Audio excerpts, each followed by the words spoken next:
সংসদের বাদল অধিবেশন আজ থেকে শুরু। এখনো পর্যন্ত অনুমোদন দেননি অধ্যক্ষ, কিন্তু তার আগেই কিরেন রিজিজু তিনি কিন্তু চিঠি পাঠিয়েছিলেন গতকাল এবং সর্বদল বৈঠকে কিন্তু অংশ নিয়েছিলেন তৃণমূল কংগ্রেসের লোকসভার বিদ্রোহী 20 জন সাংসদ, যাদের ইতিমধ্যে এনসিপিআই সাংসদ হিসেবে স্বীকৃতি দেওয়া হয়েছে।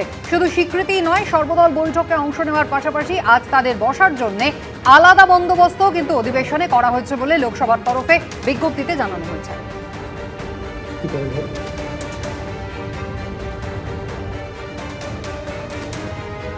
कल रात तक वो लोग का पार्टी रिकॉग्नाइज नहीं किया गया स्पीकर के,